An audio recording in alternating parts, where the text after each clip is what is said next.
Dear students, अस्सलाम वालेकुम। आपका आज सेकंड चैप्टर का सेकंड लेक्चर है। बिस्मिल्लाहिर्रहमानिर्रहीम। इस लेक्चर को आप स्टार्ट करते हैं। हाँ जी, लेक्चर है हमारे पास इम्पोर्टेंस ऑफ कार्बन। मैंने आपको पहला लेक्चर जो बताया था उसमें हमने डिस्कस किया था बायोलॉजिकल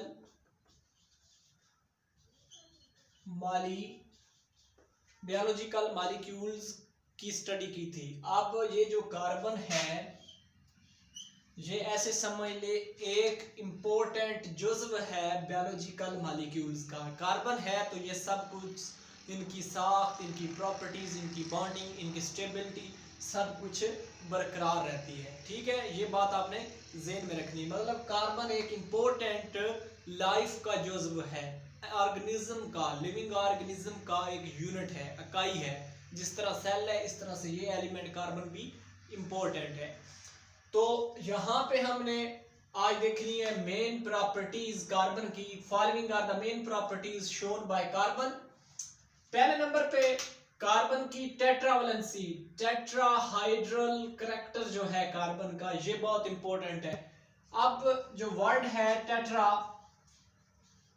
वर्ड जो टेट्रा है इसका मतलब है चार। वर्ड टेट्रा का मतलब है चार। इससे मुराद ये है कि जो कार्बन एटम है वो चार अदर एलिमेंट्स के साथ या हूबहू एलिमेंट्स के साथ बॉन्डिंग कर सकता है। ठीक है, टेट्रा का होता है चार। अब टेट्रावैलेंसी से मुराद है ये चार अदर एटम के साथ बॉन्डिंग कर सकता है। किस तरह से मैं आपको यहाँ पे सिंपली समझाता हूँ। ये एक जी कार्बन का एटम है, मॉलिक्यूल है। ठीक है जी, ये टेट्रावैलेंसी है इसकी। मैं सपोज कर लेता हूं यहां पे हाइड्रोजन एटम को, इसके चारों कॉर्नर्स पर हाइड्रोजन ने बॉन्डिंग की, मतलब ये टेट्रावैलेंट करैक्टर हो गया है कार्बन का। तो साफ ज़ाहिर है कार्बन का ये जो टेट्रावैलेंट करैक्टर है इससे हमें ये वाज़ेह हो जाता है कि ये स्ट्रॉन्ग किस्म की, स्टेबल किस्म की बॉन्डिंग है। ठीक है, तो tetravalency is the main importance of carbon. अब आते हैं जी इसके नेक्स्ट करैक्टर या इंपॉर्टेंस या कह लें प्रॉपर्टी की तरफ। तो ये है carbon carbon combinations.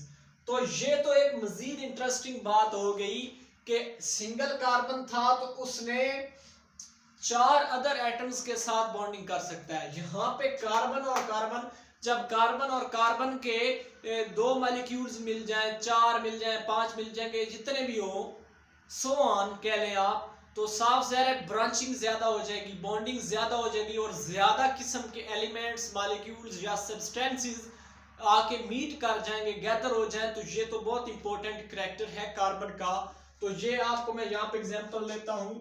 Carbon single bond carbon के साथ कर सकता है, carbon alkyne, alkyne, alkyne, alkyne, ये इसकी एग्जांपल्स हैं। कार्बन डबल बॉन्ड कार्बन या कार्बन ट्रिपल बॉन्ड कार्बन, ये इसका करैक्टर है। और भी इसकी एग्जांपल ली जा सकती है, लेकिन यहाँ पे फिर होता ये है कि यहाँ पे इसके इधर भी और इधर भी अदर एलिमेंट्स अटैच हो गए, मतलब कि यहाँ पे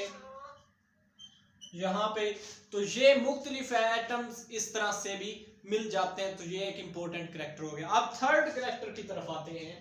थर्ड करैक्टर जो है combination of carbon with other. ये तो कार्बन का अपना करैक्टर था, ये दो करैक्टर्स जो थे कार्बन की अपनी प्रॉपर्टी थी।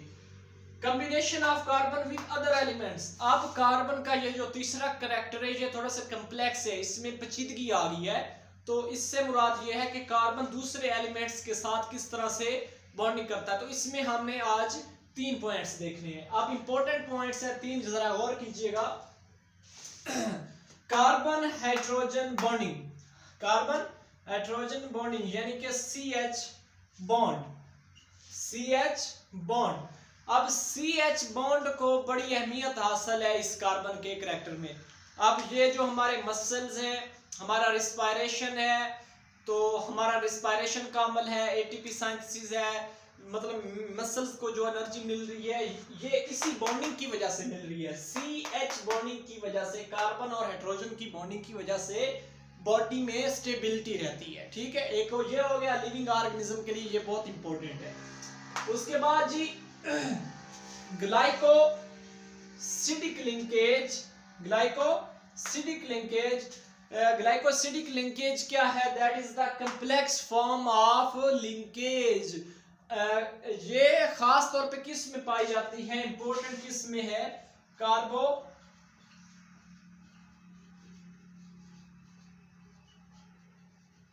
कार्बोहाइड्रेट्स में ज्यादातर ये इंपॉर्टेंट है, ग्लाइकोसिडिक लिंकेज। अब थर्ड नंबर पे है पेप्टाइड बॉन्डिंग। तो ये जो है पेप्टाइड बॉन्डिंग, हम कहेंगे bonding between two amino acids is known as peptide bonding. Bonding between two amino acids is known as peptide bonding. मतलब दो प्रोटीन मॉलिक्यूल हो सकते हैं, दो इमाइनो एसिड के, तो इसे क्या कहेंगे? Bonding between two amino acids is known as peptide bonding. NN या NH2। तो इसमें भी किसका रोल है? इसमें किसका रोल हो सकता है? इसमें रोल कार्बन का रोल है, और ये करैक्टर भी कार्बन की वजह से शो किया जाता है। अच्छा, तो ग्लाइकोसिडिक लिंकेज किन में होती है?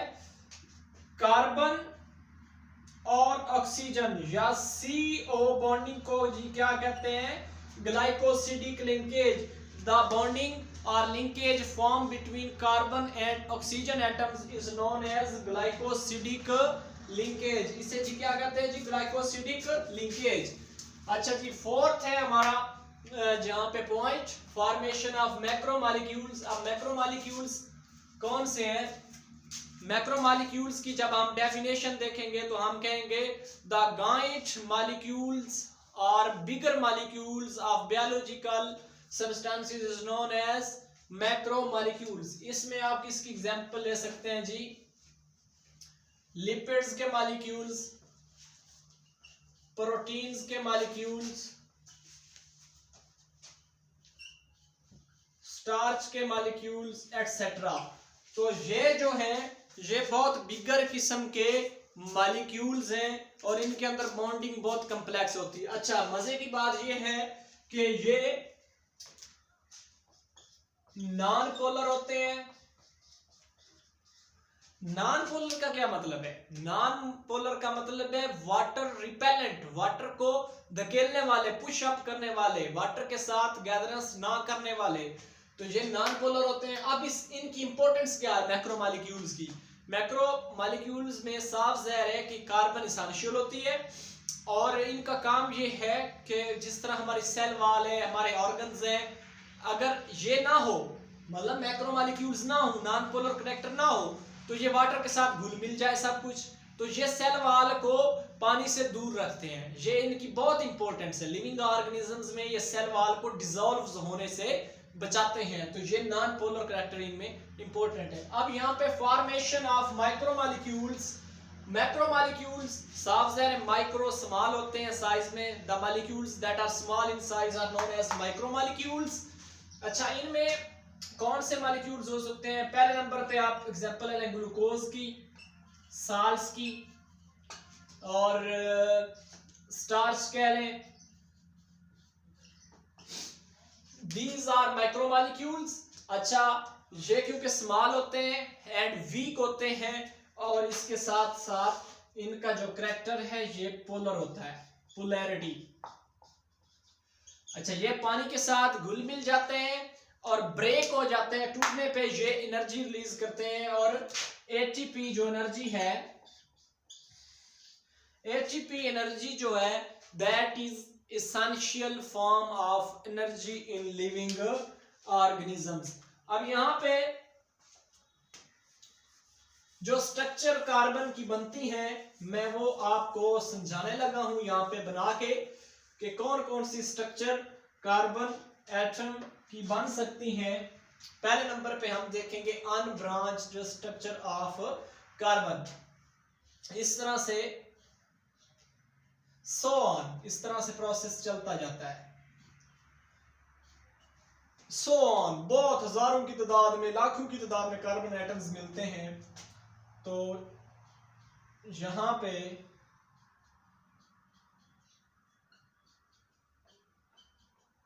हाइड्रोजन एटम की मैं यहाँ पे कार्बन और हाइड्रोजन की मैं एग्जांपल ले रहा हूँ। यहाँ पे फर्ज कर दिए जी हाइड्रोजन के साथ इसकी बॉन्डिंग हो रही है, carbon hydrogen bonding.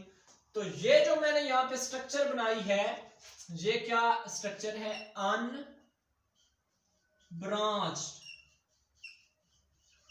Unbranched structure of carbon atom है। अब एक और खासियत है कार्बन की, वो है जी रिंग स्ट्रक्चर।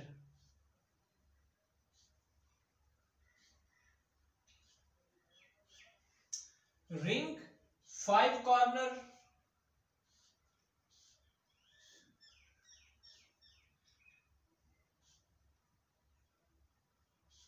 ये जी है रिंग्ड फॉर्म, रिंग्ड।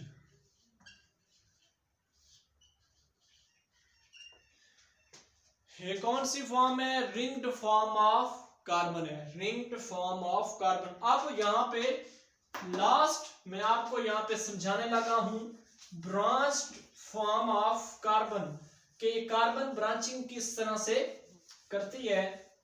अब ब्रांचिंग में यहाँ पे कार्बन होता है, ये टेट्रावैलेंसी मैंने यहाँ पे बना दी। तो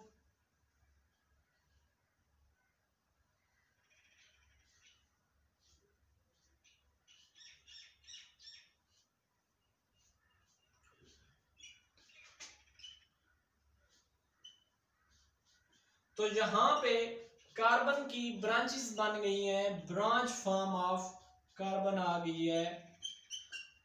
तो ये है ब्रांच्ड स्ट्रक्चर।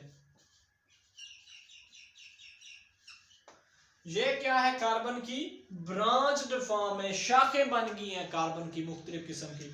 तो ये आपका आज सेकंड लेक्चर था। तो फिर मिलेंगे तीसरे लेक्चर में। मेरा चैनल सब्सक्राइब करना ना भूलिएगा। अल्लाह हाफिज।